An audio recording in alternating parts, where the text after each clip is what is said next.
One of the biggest challenges I've had when creating a film is finding motivation. I would just procrastinate and do other work. I had the idea, I had the drive, but I would just not execute. And whenever I did, it required massive amounts of willpower. If you've ever been in a similar situation, then you're in luck, because today I'll be going over why this scenario might happen and how to get out of this rut. So how did I get in this rut in the first place, right?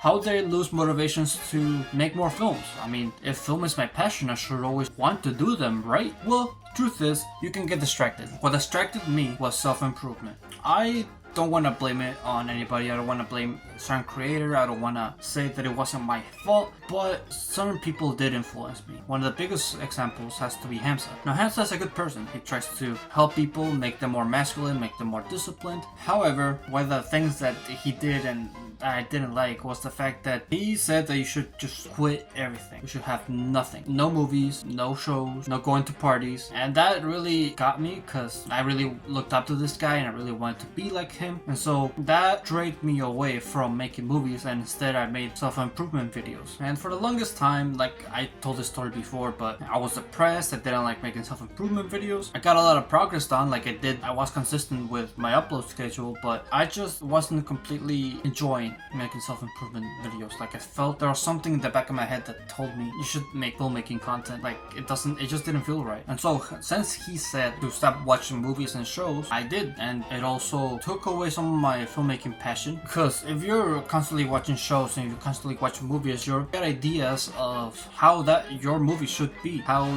you can add aspects of that movie that you can apply to your own short films. As you can see right here, this is my short films that I've made before, and one of the things that inspired me was some of the old movies that I watched, hence the reason why it's black and white. And I made this film by myself, and as you can see, it's in my own room and it's in my own house, and it took me a lot of time and effort. It required me lots of amounts of discipline, because I remember I was sweating by the end of this, because I shot this, then I moved the camera around, I shot that, moved the camera around, I put this on, put that on, put my hat on, shot this, shot that, all by myself. If you do it with someone else, you probably won't need massive amounts of discipline. It wouldn't be as hard if you do it with people, but for me, it was pretty hard. I had to put the camera down and then get in character right away. I'm sure there's experts who do the same thing, people who do this out there, but if they say that it's easy, they'll be lying. It's not easy. It's hard. And even if you do have people with you, it's still gonna be hard, because you're still focusing massive amounts of your energy towards that thing that you're doing. It's gonna be better. Whatever you do is gonna be better. If you do acting, if you just do acting, it's gonna be way better. If you just do directing, it's gonna be better, because you're only focusing on one thing. If you only focus on one thing, it's for sure gonna be better. But finding people for me has been, for the most part, hard. In high school, I didn't find any people who were into filmmaking, besides obviously the people who were in my video production class. But outside of that, not really. Most of my friends weren't interested in filmmaking, and so that's why I decided to go to university, because I thought I could probably meet people there, and I did.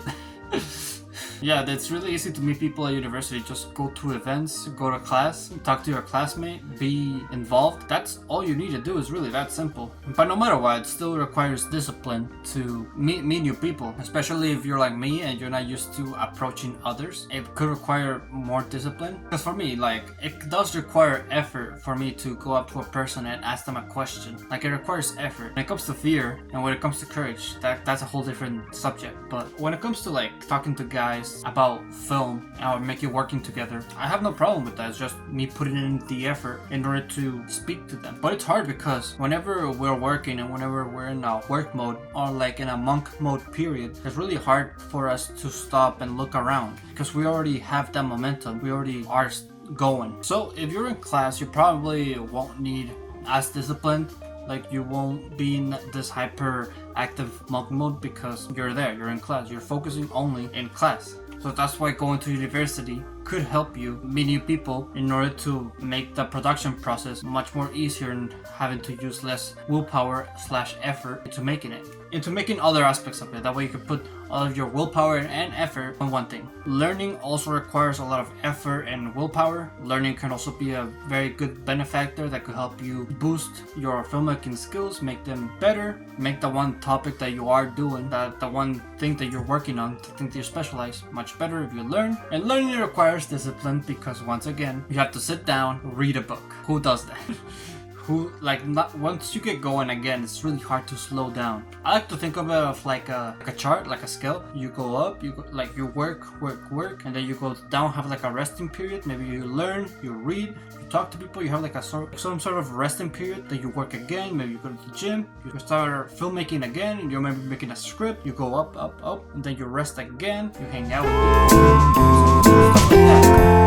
It's just like a chart. Now, I also want to say filmmaking require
work. Certain tasks can also take away your brain points. Like for example, taking drugs can reduce your brain points, obviously.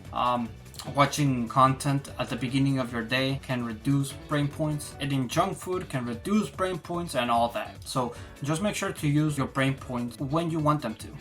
Stuff that's important. Make sure to eat the frog at the beginning of your day. Eat the frog is pretty much do the most important task at the beginning of your day. Make sure to do that. And if you do that, the rest will be easy. So with that, thank you for watching this video. If you liked it, be sure to leave a like. Subscribe if you're new or if you like my channel. And always remember to live your life like there's no tomorrow.